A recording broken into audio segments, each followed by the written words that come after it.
7-month-old baby Emmanuel Haro is still missing, and law enforcement says they cannot rule out foul play because of inconsistencies with mother Rebecca Haro's statements. So in this video, we're going to talk about exactly what those inconsistencies are, because shortly after mother Rebecca Haro was allegedly attacked in a Big Five parking lot and baby Emmanuel was kidnapped, Rebecca and Jake's family took to social media to spread the story, and from there, law enforcement says there's inconsistencies with those initial stories and what Rebecca told police.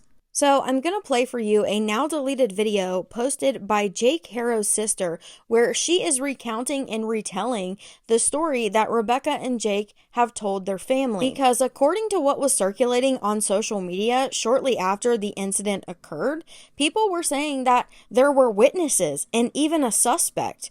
In this comment from a Sylv Haro, we see it says, "Just the car, white Ford Runner," and bystander said it was a heavy-set man, about 220 pounds, but that's it so far. Then there were stories from other local residents and family friends stating that this 220-pound person was wearing a particular style of clothing and what color that clothing was. So as it turns out, the story kept evolving and changing. So first, we're going to go ahead and watch Jake Haro's sister's now deleted video she posted on social media, as well as a second video posted by a woman claiming that her mother is friends with the grandmother to Emmanuel Haro. And, I'm Emmanuel's aunt, Emmanuel Haro. Some of you may know about what's going on. He was abducted last night in front of the Big Five. Now there are stories going around that some of you have fabricated, and I'm just on here just to tell you guys what transpired.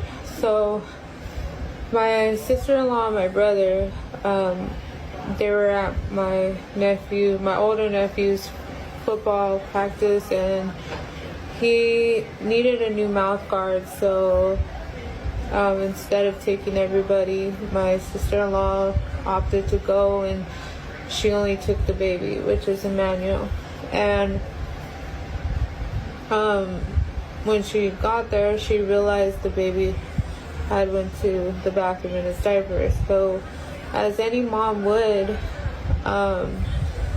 which is crazy because a lot of you women are judging her for even changing a baby's diaper in the car, which is mind-boggling, because if there's no bathroom, you're gonna do what you have to do to take care of your child one way or another.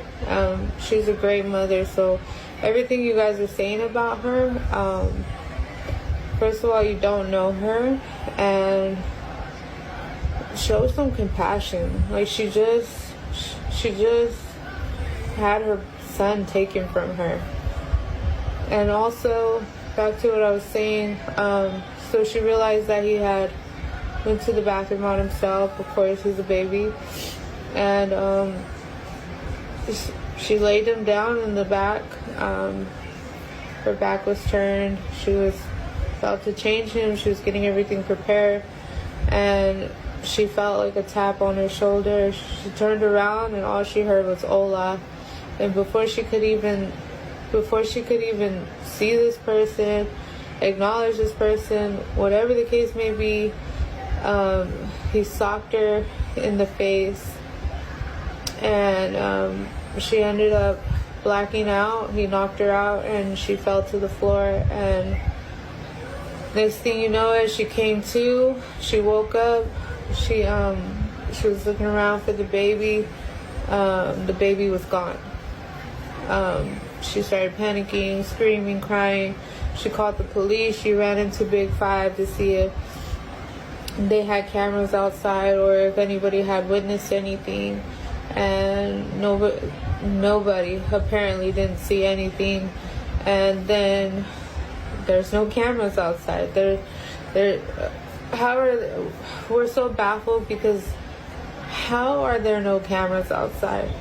Like, in cases like this, like, what are people supposed to do? Sorry.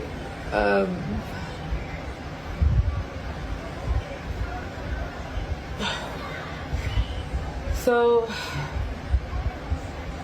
after that, my brother told me that he had realized that his wife wasn't back, because by that time it was already 8 o'clock and she had left around 7. And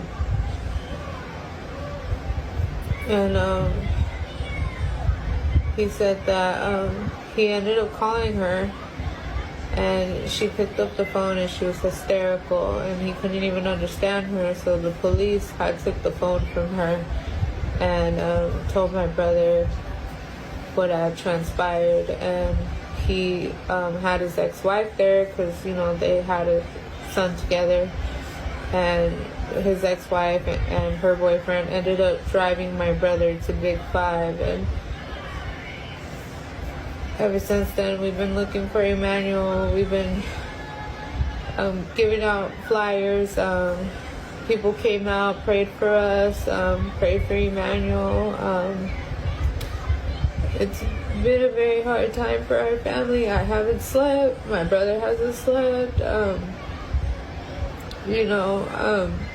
We just want him back.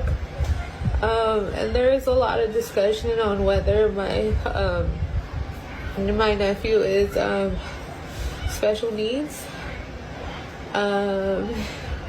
He is late in development, but as far as we know, the doctors say that he's in great health. He's fine. He just has a lazy eye, and that made him more beautiful than anybody I knew, because I loved him so much. It didn't matter what he looked like. And I know he's gonna come back to us, and with your continued prayers and your you uplifting us, I know he'll come back. And whoever took him here, I can't even say what you are on this app, but just give him back. He needs his family. So according to what Jake's sister says in this video, Rebecca says that she was tapped on the shoulder, that the person said hola and then punched her in the face. However, when Rebecca is telling the story in a news media interview, she mentions nothing about being tapped on the shoulder and then being punched in the face.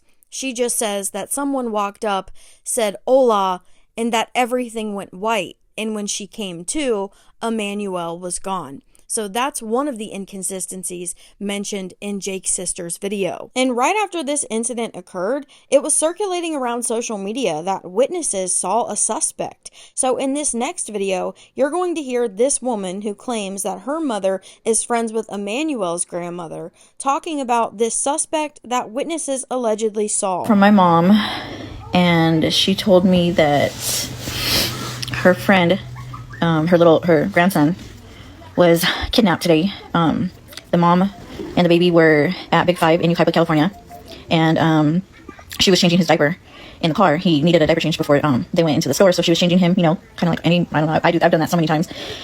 And somebody tapped her on the shoulder and socked her, knocked her out. She woke up and her baby was gone.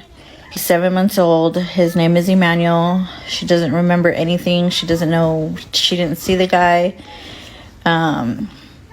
But there were a couple witnesses, I guess, that saw a Hispanic male wearing a red shirt and blue shorts.